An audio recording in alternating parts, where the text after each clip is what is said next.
Elfos estão presentes na grande maioria dos sistemas de RPG, mas eles nem sempre foram esses seres altos, belos e esbeltos como conhecemos por aí. Sua origem é bem diferente. Fique ligado no vídeo que você vai conhecer sobre a origem dessa raça. Eu sou o Vitor Tomazella, este aqui é o Rolando Iniciativa e estamos aqui para simplificar RPG para você e também contar algumas histórias e curiosidades. Bom, elfos são uma raça muito querida por muitos, estão presentes em todos os locais e cada sistema, cada setting tem sua própria definição e própria característica desses elfos. Porém, algumas sempre são mantidas, né, como orelhinha pontuda ali e afinidade com magias e seres naturais. Mas, como mencionado, em sua origem eles são um pouco diferentes. Apesar de não ter uma data concreta sobre sua origem, né, sabe-se que eles têm uma origem nórdica, principalmente germânica, mas varia também norueguesa, finlandesa, e cada um deles tem certas peculiaridades que se diferenciam, mas sim, ele é de origem nórdica, e como tal, possuem grande papel na mitologia nórdica, possuindo até um reino próprio, chamado Alfenheim. Cara, de responsa. E nessa época já existiam dois elfos, os elfos brancos e os elfos negros, que também conhecemos hoje como Draugs. Mas nesta época, principalmente vindo da mitologia nórdica, os elfos eram chamados de Alfa, que é da onde deriva o nome elfo, entre outras versões aí. Eles eram criaturas pequenas, diminutas, quase do tamanho como o Alfo de Hilda, ou o elfo mesmo de Desencanto. Que legal! E eles eram muito ligados à natureza, vivendo em troncos de árvores, subbosques ou pequenos vales ali. E eles eram muito brincalhões, adoravam fazer travessuras e até ajudar pessoas. Eles eram próximos, eram colocados juntos com leprechauns e fadas, sim, fadinhas aladas. Em muitas versões os elfos sempre possuíram asas. Esse poema Edda, que é muito famoso, o poeta Edda, ou o livro de Edda, conta a história da mitologia nórdica como um todo. E elfos não são uma exceção, eles estão presentes nessa história como outras criaturas que veremos mais à frente em vídeos futuros, bem como outros seres, como até a história do Ragnarok, entre outras coisas. É possível se encontrar nesse livro aqui. Elfos eram criaturas muito brincalhonas e também meio travessas. E conta a história que quando um cavalo, por exemplo, acordava com a trinça, amanhecia, né? Ou acordava também, ele dorme, com a trançada, né? Com a crina trançada, era dito que elfos faziam essa brincadeira. É uma curiosidade, porque no Brasil também dizem que são outros seres mágicos, né? O Saci que faz. Mas olha só, e isso era denominado Elflocks. E quando alguma criança nascia com marcas, eles atrelavam isso a elfos. Eram crianças chamadas de Elfmarked. E em algumas histórias, em alguns contos, em algumas mitologias, elfo era uma criatura muito vingativa. Mesmo eles sendo pequenininhos, aqui já teve uma diferenciação, lá em torno de 1500 eles eram bem populares no meio das fadas, e em 1800 também.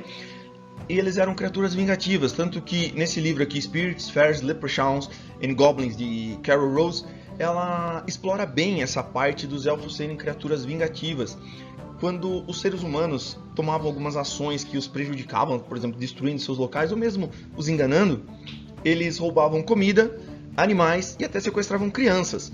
E uma história bem famosa a respeito dessa travessura, dessas ações dos elfos, é de Rip Van Winkle, que é bem conhecida, mas eu não vou contar para vocês vão ler sobre essa história. Porém, a popularização dos elfos se deu um pouco mais tarde, sua mudança de aspecto e características. Lá em torno de 1595, 96, uma figura muito famosa, assim, William Shakespeare, adotou esses seres mitológicos e os transformou, criando-os mais altos, né, tornando-os mais altos, mais esbeltos, mais serenos e com traços até angelicais, meio celestiais ali. E uma característica, as fêmeas, né, as mulheres elfos eram praticamente brancas, e os homens variavam um pouco mais em tamanho e eram de diversas cores. Sim, cabelos negros, cabelos cacheados, né? Referência a anjos e tal. E em seu conto, A Midsummer Night Dream, ele cria uma história toda em torno de elfos. E ele cria a famosíssima Titânia, a rainha dos elfos ou rainha das fadas, dependendo de qual mitologia você seguir. E dali ele se popularizou tanto, esse aspecto de elfos popularizou tanto que uns 300 anos depois, mais ou menos, J.R.R. Tolkien, nosso grande amigo falado, né? Muito falado. Ele baseou-se nesse estereótipo, porém ele modificou um pouco, generalizou que todos os elfos são branquelos, esbeltos, porém com cabelos lisos, de extrema beleza, quase divindades ali, com poderes mágicos e, assim como sempre, né, são criaturas que vivem muito, quase imortais, mas a partir do ponto de Tolkien, todos os sistemas de RPG basicamente utilizam o mesmo estereótipo de elfo, não tendo variado muito ali entre sistema para sistema, né? Há poucas, mas se distanciou bem, né, daquela origem de elfos serem pequenininhos, minúsculos. E como uma curiosidade muito interessante, ainda hoje há mitologias e locais que se acreditam em elfos, porque lá no século XVI, com a ascensão do cristianismo, as mitologias extras, né, as outras mitologias foram perdendo poder e força, e também credibilidade e crença. Mas tem um país, para quem não conhece, essa imagem bem famosa desse país, é a Islândia. Na Islândia existe ainda a crença sobre elfos. Porém, os elfos lá recebem outro nome. Eles recebem o nome de Hudanfolk, que significa povo escondido, mas são os elfos deles. Em muitos eles chamam de elfos. São mais altos que os seres humanos, até mais altos que os elfos em todas as mitologias, e eles vivem num plano paralelo. Por isso que eles têm a habilidade de se tornarem invisíveis a qualquer momento, por isso que você nunca os vê. Eles têm uma característica de pregar peça nas pessoas, se eles são maltratados ou têm seu lugar disturbiado é foda, né? Disturbed é deturpado, mexido ali, né? E meu filho tá falando aqui no fundo.